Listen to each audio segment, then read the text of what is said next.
Pie chart में data को display करना है। दैट मीन्स कि पाई चार्ट में हमें बताना है कि कितने डिग्री का एंगल यहाँ पर बन रहा है। तो इस तरीके का एक क्वेश्चन है यहाँ पर। नेक्स्ट क्वेश्चन ही आ रहा है, चैप्टर ये चल रही है 4.1, the number of student in A hostel.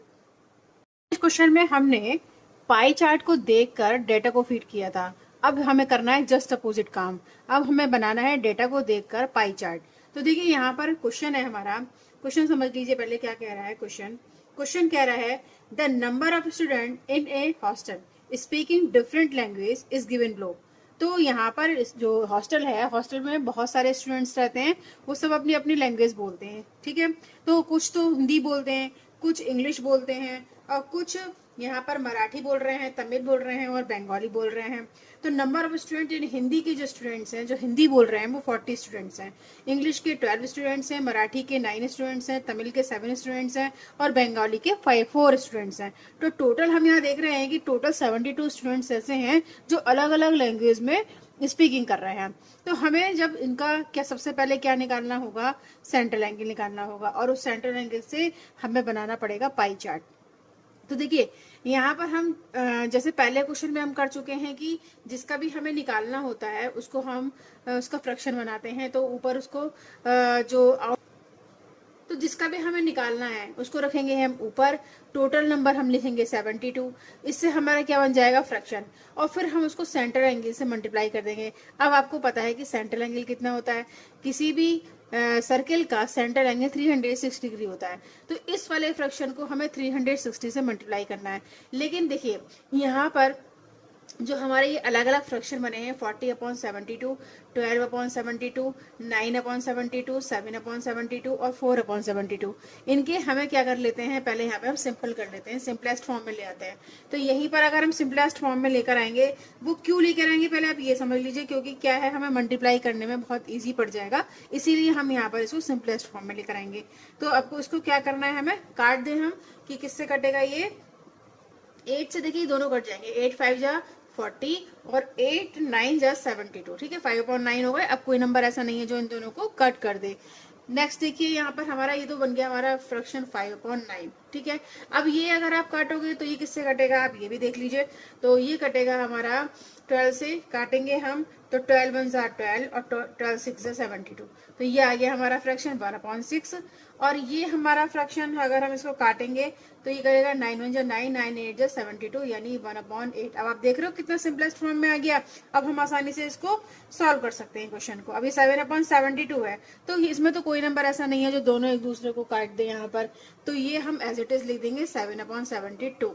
अब 4/72 फिर भी कट जाएगा, तो 4 1 जा 4 और ये हमारा कटेगा 4 1 जा 4, 4 8 जा 32।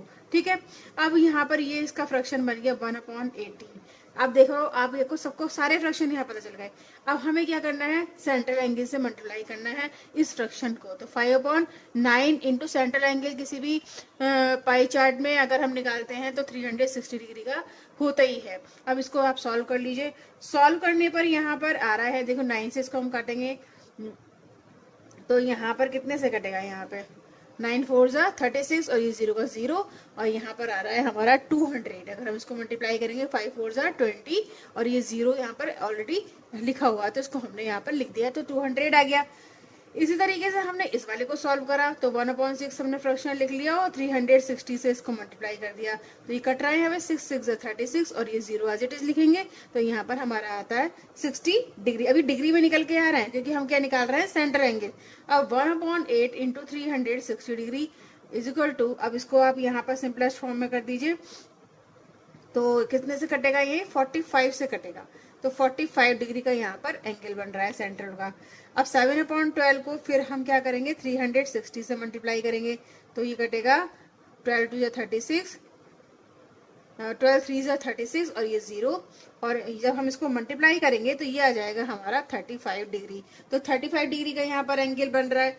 अब यहाँ पर लास्ट वाला जो फ्रैक्शन है वो 1/18 है। 360 से इसको हम मल्टीप्लाई करेंगे तो यहाँ पर किससे कटेगा, ये 18 की 2 से मल्टीप्लाई करेंगे तो 36 आएगा और 0 यहाँ पर एज इट इज हम लिख देंगे। तो ये बन गया हमारा 20 डिग्री का एंगल। अब आप देख रहे हो हमें क्या पता चल गया, यहाँ पर 20 डिग्री का एंगल, सारे हमें एंगल्स पता चल गए। अब हमें क्या बनाना पड़ेगा, यहाँ पर पाई चार्ट। अब पाई चार्ट बनाने के लिए आपको क्या करना होगा, यहाँ देखेंगे हमने यहाँ पर सर्किल बना लिया, ठीक है। अब इस सर्किल में हमने एक लाइन ड्रॉ कर ली। अब यहाँ पर हम देखेंगे कि यहाँ पर 60 डिग्री का एंगल दिख रहा है आपको। तो सबसे पहले हम क्या करते हैं, 60 डिग्री का एंगल बना लेते हैं।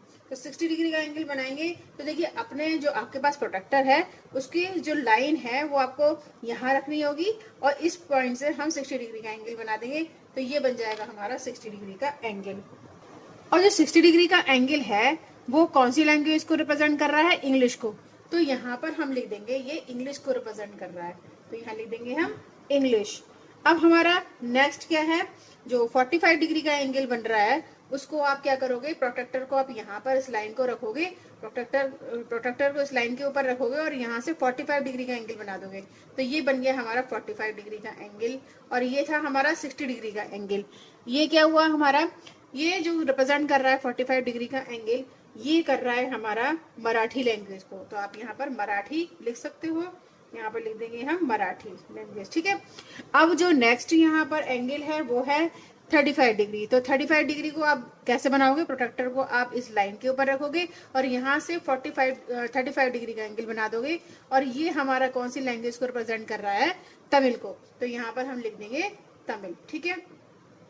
अब नेक्स्ट हमारा है 20 डिग्री का एंगल। 20 डिग्री का एंगल हम क्या करेंगे, वैसे ही जैसे हम पहले बनाते चले आए हैं, प्रोटेक्टर को हम इस लाइन पर रखेंगे और यहाँ से हम ड्रॉ करेंगे 20 डिग्री का एंगल। ये 20 डिग्री का एंगल हो गया, यहाँ पे मेंशन कर दीजिए 20 डिग्री एंगल।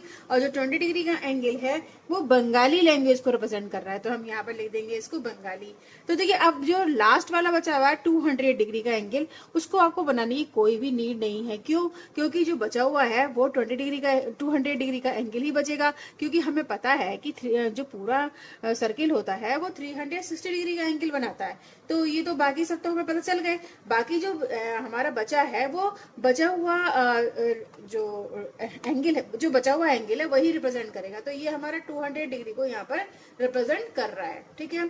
और ये जो 200 डिग्री है वो कौन सी लैंग्वेज को रिप्रेजेंट कर रही है, यहाँ पर हिंदी को।